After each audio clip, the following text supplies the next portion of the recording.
got for this one? Come into work and your only goal is to only hit the goal. Like, oh, That's a great. wait. Always have work to do on your mother. Hello, hello. Hello, welcome to the expectation edition. We are expecting, is what they say. Let's see how that expecting is coming along. Oh, you want to see the little bump that's growing? Oh, the massive bump. Whoa! It's getting bigger. There's like a, yeah, you can see it coming in right here. The black kind of hides it. Yeah, it's growing. But yes, there is an expectation. And so we want to talk about expectation because we have some actual mind management that we're doing because we have expectations about what's in there. And this is when we find out, actually. We will find out if that's a boy or a girl in the next couple of days. Yeah. What gender do you want, Jake? I already know, but we'll pull back the curtain. I'm not saying what gender I want. What do you mean? Our child is going to watch this video one day. But in all seriousness, I think that one of the techniques that can be used is an awareness of a default, is that when we're looking at two options like this, I think it's very common to compare the reality of one choice with the fantasy of another. If I were thinking like, why would I want a girl? Well, then I'm thinking of all the wonderful things about a girl. Right. And meanwhile, thinking about like kind of how boys can be terrors. And Bad about getting into trouble. Yeah, like always so adventurous that they're like hard to maintain. And so I might build up a story in my mind where I think I want a girl because I'm comparing like the best case girl to the worst case boy. And so I think the mindset technique to use is to compare, why would you love a girl? Why would you love a boy? Why would you maybe not want a girl? What scares you about a girl? What scares you about a boy? Yeah. So I think that's the way we should look at it. Oh, okay. What would be the most awesome part about having a girl? I think what would be fun about having a girl is going through a lot of the experiences that that I had that were awful. Boys and high school drama. Oh. No, I think I'm being a little sarcastic. Maybe dressing her.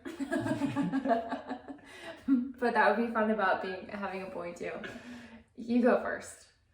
Well, I have a story that we are in a cultural shift that favors a young girl. Like that a young girl is actually being raised with more opportunities than a young boy. And I think that's great. I think it's a good like correction that's going on in the general feel of society, but it's like very good timing to be born a female. I have to admit, and this probably isn't great mindset, that I default to thinking about sports opportunities. And I know that with things like Title IX, the number of scholarships that are available to women like match the number that are available to men, you know? And I'm like, sweet. And if we had a female, she could be aimed at that. Plus, I like the idea of an adventurous female. I think is really fun. But it's also cool if she decides to be really girly, you know, if she grows up really girly. In either case, I think there's like really no downside to it. So that's where I kind of go with that excitement. It's harder for me to see the upside because I had a lot of learning the hard way.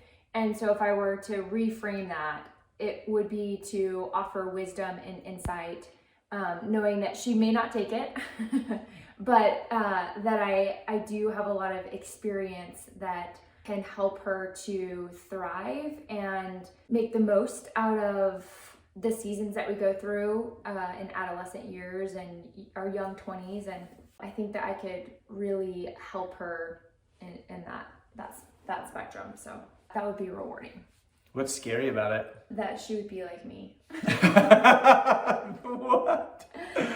You're pretty awesome, I think. I am now. It took 30 years. But it would be 30 years of tough parenting. Does that answer the question? Oh yeah. I didn't know if there was like a story that you had, but I would agree. I think the scariest part is having her look for her value in boys. Yeah, absolutely. I think that's really a place where someone's character is at risk because they're not really aligned with their own values and own character. They're kind of defaulting them, looking for that validation and approval is definitely a breeding ground for some regrettable decisions, but also just some miserable thoughts, like miserable experiences, emotions that definitely that come in. But it would be fun to raise a girl to not have her worth wrapped up in boys. If we could just force her to do that. Let's do it. Let's force it. What would be the good part about a boy? How come you get excited about having a boy? Why are you laughing? It's just so obvious which one you want. It's like all over your face. A boy. I think it's partially the relief of a lot of the emotion and drama that women tend to have. But what I think would be fun is the adventure spirit, the curiosity, what is this? And let's go explore. And I think that would just be so fun to foster and be, raising and be on a journey with that kind of, natural personality. Mm-hmm. I like that they're tough and they still have like a soft side. Like I imagine cuddling with a little boy and seeing that tender part of him, but then also scraping his knees and getting up and running off and playing too. So what about you? My dad only has sisters. I only have sisters. And so this would be, not that that's so important to me. Like I don't really like lose any sleep over it. Yeah. But it's kind of cool, if a boy came out, I'd be like, hey, now he can have the pressure. One more generation instead of it being on me. Yeah. But I've never raised a boy. And so in my experience, it was fun to see Paige be, I guess what like society would call boy-ish. Like you're describing, tough with the scrapes and picking up spiders and snakes and being out there doing all the things. Mm-hmm. I don't know like if that's more natural in boys. I think it'd be fascinating to find out. I'm sure it's different depending on which one you get, but it would definitely be fun to have a boy that was like really like kind of thrill seeking, where you had to be on alert because if you were like, I imagine him kind of like Duke, that if you're by the water, Duke is going in, right? And so you have to be like, hey, like really on guard of like not letting the adventure escalate to this level where it's not appropriate for today, or Yeah. I think that'd be kind of a fun parenting challenge to have, that like to have some kid that was just so desiring to escalate the adventure. I agree. It sounds like that's kind of the hard part about having a boy too, is what you think.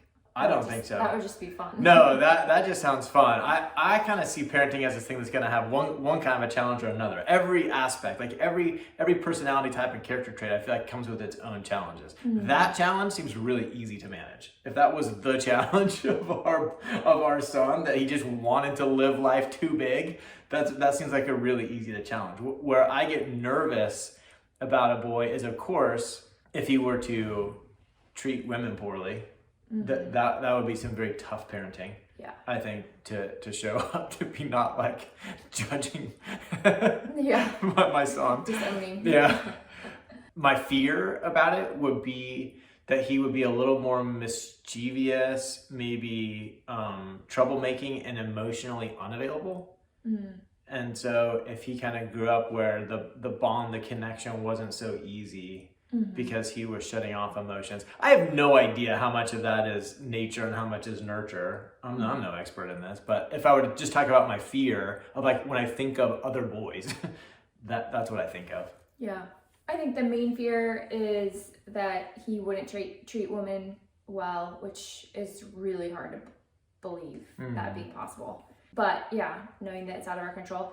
And then maybe just not being a hard worker, like a good provider or, a good leader, someone who can have a family and take care of them and really be reliable. Like he just want to watch like Play video superhero games movies and play video games. Yeah.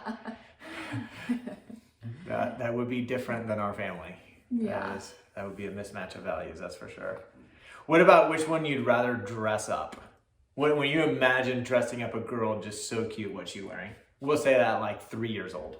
Matching, like a Matching you? headband. Yeah. Oh, nice. I like it. That would be super fun. Matching outfits. Yeah, I would say like matching like a headband with her outfit and cute shoes, but I like the idea of us matching. That would be so fun. It would be fun. What about a boy? What do you imagine when you think of a 3-year-old boy that looks cute? Oh man, he would. I totally have a guess, by the way.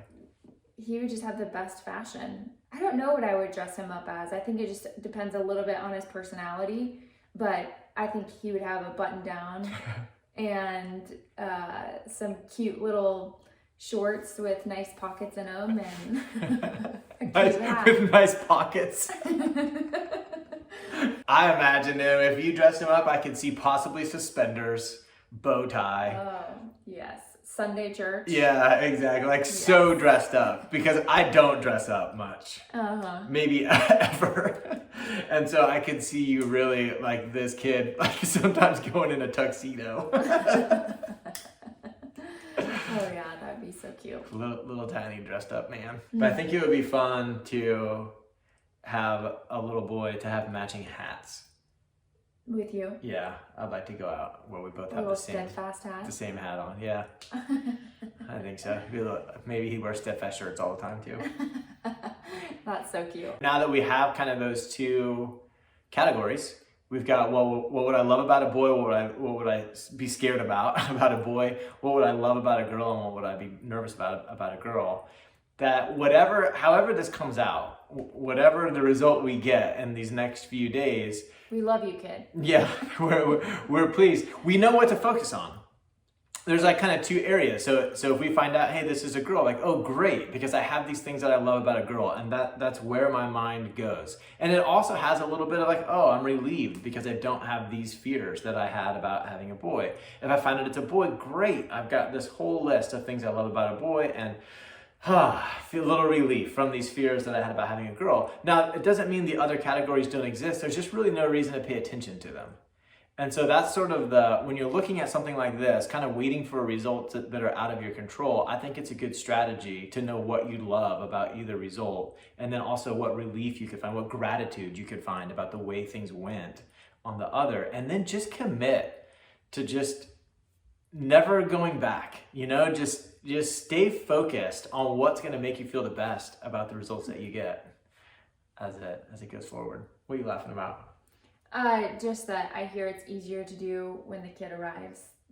Whatever gender they are, you love them no matter what. And so I think it's funny to go to watch this video after we have the kid. Oh yeah, for sure. Funny to listen to the conversation. And in all honesty, really important why we wanted to make the video before. Because it's good to get, this is the part, once the kid's born, we're going to love a kid no matter what. Like that part's easy. It's between now and then that sometimes I feel like, and not just with kids, but with any decision that's sort of A or B that's out of your control. It's between now and the decision that is where sort of the anxiety stirs up. And so this is just sort of living out loud a technique in a pretty lighthearted scenario of how that could help you. Having that tool in place. I actually did a super funny one with this kid. I've alternated days. On one days, I refer to our baby as she. On one days, on one day, I'll refer to our baby as she, and then the next day as he. I try to stay consistent all day long. Yesterday was a he day. Today would be a she day. So that's what's going on in our world. Those are the kind of things I just make up for my own brain. But we will let you know what comes out, and thanks for being along for the ride. See ya. Hey, thanks for watching this episode of Ask Steadfast. Whit and I are super excited to use this avenue to sort of spread our message. And so it would mean a ton to us if you'd subscribe to this channel. Additionally, if you have any questions you'd like to see addressed in future episodes, whether serious or funny, we'd love to see those in the comments. So leave that in the comment below, and we'll see you in the next one.